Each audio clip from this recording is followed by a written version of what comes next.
pride's bitter end. In the land of Kabonyo, there lived a wealthy old man named Jamoko with his two beautiful daughters. The villagers admired his family, not just for their riches, but for how well behaved his daughters were despite their wealth. Jamoko's compound was heavily guarded by enormous, fierce dogs, making it impossible for villagers to enter unless they had an appointment. An appointment arranged only through Jamoko's wife, usually on her way to the market. Word spread far beyond the village that Jamoko's daughters were the kind of women any serious man would want to marry. Suitors traveled great distances just to catch a glimpse of them, but none succeeded in their mission. Life in their home was so comfortable that the daughters rarely needed to leave the compound. They ventured out only once a week, on Sundays, when Jamoko drove them to church, much to the frustration of their many admirers. One day, Jaber, the eldest daughter, approached her father with a request. "Father, would you allow us to walk around the village and familiarize ourselves with our surroundings?" she asked cautiously. Jamoko looked at her, confused. "What is there to see that you haven't already?" he asked. "You always drive us," Jaber explained. "We never get the chance to see or even mingle with the people in our village." Jamoko's face darkened. "Mingle with who? Your so-called village mates?" Jaber trembled, stepping back as if she'd been struck. "Father, please," she stammered. "Listen to me carefully," Jamoko interrupted. "I've invested too much in you to let you associate with people of low caliber. If you truly want to tour the village, Ratego will drive you and ensure your safety." "Ratego?" he bellowed. "Yes, sir," Ratego the driver responded promptly. "Take my daughters around the village," Jamoko ordered. "Consider it done, sir," replied Ratego. Without delay, Jaber and her sister Nyaduse climbed into the car and Ratego started the engine. As they drove, the girls pleaded with him to stop the car and let them walk. But Ratego refused, terrified of what Jamoko would do if he disobeyed. "Ratego, please," begged Nyaduse. "We are old enough to take care of ourselves. We wouldn't do anything foolish to risk our lives. If it's money you're worried about, name your price." "Yes," Jaber added. "We'll give you 10,000 shillings if you listen to us." "Did you say 10,000? Ratego asked, eyes wide with disbelief. "Absolutely. Isn't that enough?" Jaber replied confidently. Ratego paused, considering their offer. His newborn child was still in hospital, and he was struggling to pay the bills. After a moment, he slowly opened the car, and the girl quickly jumped out, thanking him for his understanding. Jaber and Nyaduse walked gracefully down the village road, attracting the attention of curious onlookers who couldn't believe their eyes. Some even approached to shake their hands. "Jaber!" a young man's voice called out from the crowd. Jaber turned, startled. Few people knew her by that name. Her real name was Jedida, but her father called her Jaber, a nickname he'd given her in admiration of her beauty. "Who knows my nickname here?" she asked, looking around. "It's me," the man called again, pushing through the crowd. It was Orure. "And who are you?" Jaber asked, her tone a mix of curiosity and caution. "I've heard a lot about you," Orure replied. "I met your father once at the petrol station where I work. I asked about his daughters and he mentioned you, Jaber." "You dared ask my father about us?" Jaber asked. "Yes," Orure said. "But after he learned that I'm the son of his old friend, he softened a bit." Jaber said dismissively. "Come on, Yaduse, let's go," she urged, pulling her sister back toward the car. "But he's still talking to you," Yaduse whispered. Jaber ignored her. "Let's go," she said more firmly, and Ratego started the car, speeding away.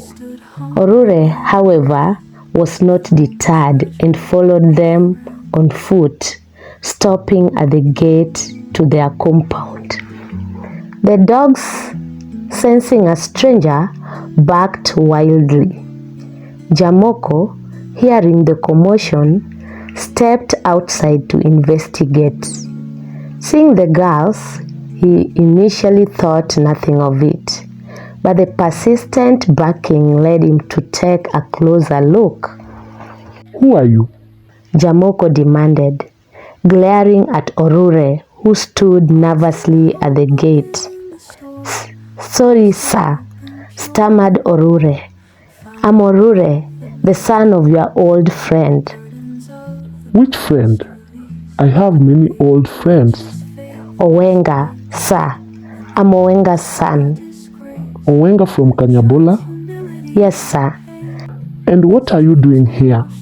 Jamoko asked, growing impatient.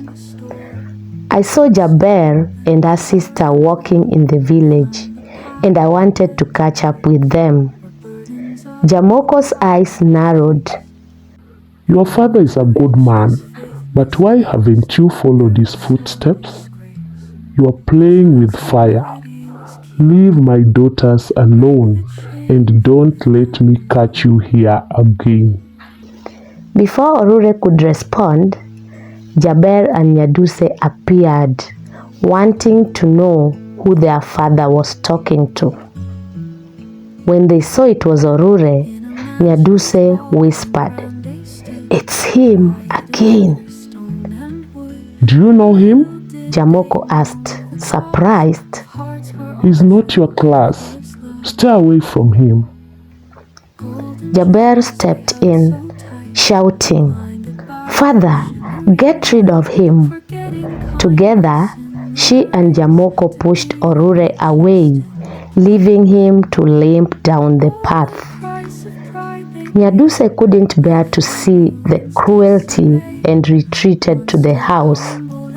When their mother asked what had happened, she responded, "They are outside tormenting a stranger."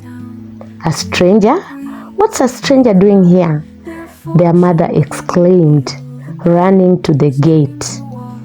Jamoko, still fuming, blamed Nyaduse for siding with a man he considered beneath them. Stay away from him or I'll disown you, he warned. Even Nyaduse's mother, whom she thought would defend her, stood against her. Years passed and Jamoko continued to drive his daughters around. But then, the once fervent interest in them had faded. No one cared to know more about Jamoko's daughters, and men stopped seeking them out, having heard of his cruel treatment of potential suitors. Selina, Jamoko's wife, grew anxious.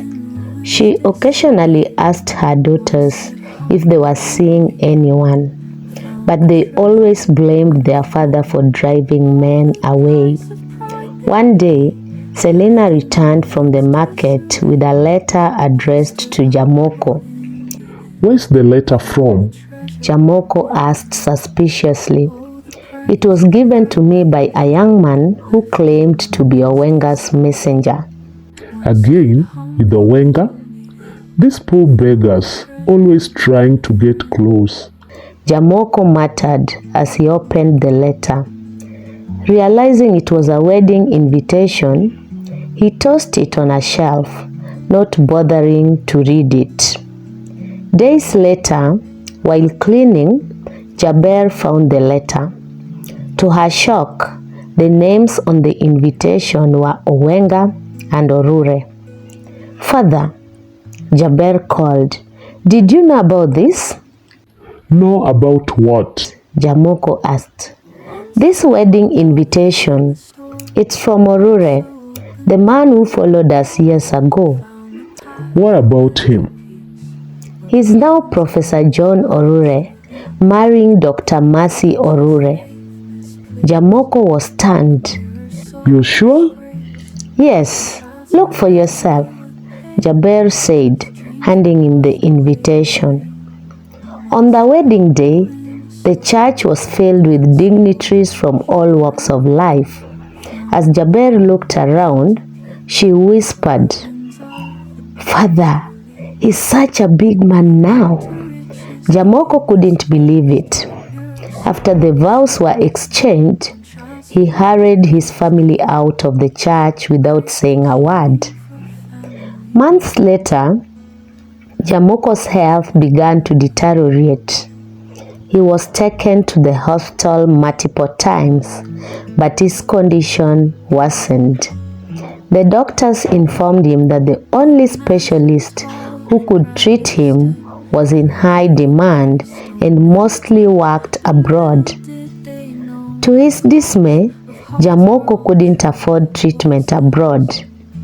He had become nearly bankrupt.